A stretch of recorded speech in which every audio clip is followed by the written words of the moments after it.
ഞാൻ ഇനി സ്കൂൾ പോകുന്നില്ല അമ്മ. അതെന്താ മോനെ അങ്ങനെ? നീ ആകെ ക്ഷീണം പിടിച്ചിട്ടുണ്ടല്ലോ. എന്നാ എന്ത് പറ്റി?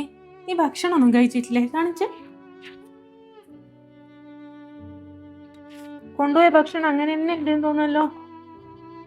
നീ തീരെ കഴിച്ചില്ലേ മോനെ? അതല്ല എനിക്ക് ഇങ്ങനെ ക്ഷീണം പിടിച്ചു. നീ എന്താ ഭക്ഷണം കഴിക്കാണ്ടിരുന്നേ? പറ മോനെ, നീ എന്തിട്ടാ ഭക്ഷണം കഴിക്കാനി? ഈ ടിഫിന് ഞാനിങ്ങനെ എന്റെ കൂട്ടുകാരന് മുന്നിൽ തുറക്കുക. അതെന്നാ നല്ല ചോറും കറിയാന്നല്ലോ, പിന്നെന്നാ പ്രശ്നം? എന്റെ ക്ലാസ്സിലുള്ള കുട്ടികളില്ലേ വലിയ വീട്ടിൽ നിന്ന് വരുന്ന കുട്ടികളാ. അതുകൊണ്ട് അവര് പിസയും ബർഗറും അതെല്ലാം കൊണ്ടുവരാം. പിന്നെ കൊക്കക്കോളി ഫാൻറ്റും എല്ലാം കൊണ്ടുവരും. അവരെ മുന്നിൽ നിന്ന് ഞാൻ ഈ ടിഫിന് തുറക്കുമ്പോൾ തന്നെ അവര് കളിയാക്കിട്ട് ചിരിക്കുക. അതുകൊണ്ടാണ് ഞാൻ ഒന്ന് തിന്നാണ്ട് വന്നേ. എന്തൊരു കഷ്ടായത് മോനെ ഇർഫാനെ. അവര് കൊണ്ടുവരുന്നാലത്തെ ഈ ബർഗറും പിസയും തിന്നുന്നത് ശരീരത്തിന് അത്ര നല്ലതല്ല. അമിത വണ്ണം വെക്കും, അത് പല രോഗങ്ങൾക്കും കാരണമാവും.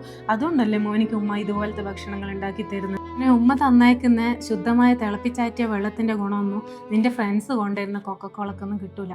അതെല്ലാം വയറ് ചീത്തയാക്കുന്ന സാധന. മോനിക്ക് ഉമ്മ പറയുന്നത് മനസ്സിലാവുന്നുണ്ടാ? അതുകൊണ്ട് ഉമ്മ തരുന്ന ഭക്ഷണം എന്റെ മോന് ധൈര്യമായിട്ട് അവരെ മുന്നിലിരുന്ന് കഴിക്കണം കേട്ടാ. ബുധനാഴ്ച അവര് നല്ല നല്ല ഡ്രസ്സ് ഇട്ടിട്ട് വരാമ്മ. ഞാൻ ഇട്ടിട്ട് വരുന്ന ഡ്രസ്സ് കണ്ടിട്ട് അവര് കളിയാക്കുന്ന തന്നെ. ഉള്ളിൽ വെച്ചിട്ട് ഏറ്റവും നല്ല ഡ്രസ്സല്ലേ മോനെ നീ ഇട്ടിട്ട് പോകുന്നു. എൻ്റെ മോൻ ഇങ്ങോട്ട് വന്നേ. ഇത് കണ്ട, എൻ്റെ മോന് ഓരോ ആനുവൽ എക്സാമിനും കൂടുതൽ മാർക്ക് വാങ്ങിയതിന് കൊണ്ടുവന്നിട്ടുള്ള സർട്ടിഫിക്കറ്റുകളാണ്. നിന്റെ ആ നല്ല ഡ്രസ്സ് ഇട്ടിട്ട് വരുന്ന കുട്ടികൾക്ക് ഇത്രയും സർട്ടിഫിക്കറ്റ് കിട്ടീനാ? ഈ എൻ്റെ മോനെന്നാ മനസ്സിലാക്കണ്ടേ. നമ്മൾ കൊണ്ടുപോകുന്ന ഫുഡിലോ ഇടുന്ന വസ്ത്രത്തിലോ ഒന്നും അല്ലടാ കാര്യം. സ്കൂൾ പോകുന്നത് പഠിക്കാൻ വേണ്ടിയിട്ടല്ലേ. പഠനത്തിൽ മികവ് കാണിക്കാൻ വേണ്ടേ. എൻ്റെ മോന് ഞാൻ പറയുന്നത് മനസ്സിലാവുന്നുണ്ടോ? എനിക്ക് സ്പോർട്സിനും ട്രോഫിയെല്ലാം കിട്ടലുണ്ടല്ലോ.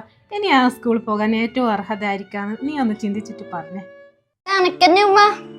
അപ്പൊ നമ്മൾ സ്കൂൾ പോകുന്നത് പഠിക്കാൻ വേണ്ടിയിട്ടാണ്, അല്ലാണ്ട് വസ്ത്രത്തിന്റെ ഭംഗി കാണിക്കാനോ ഭക്ഷണത്തിന്റെ മികവ് കാട്ടാനോ അല്ല.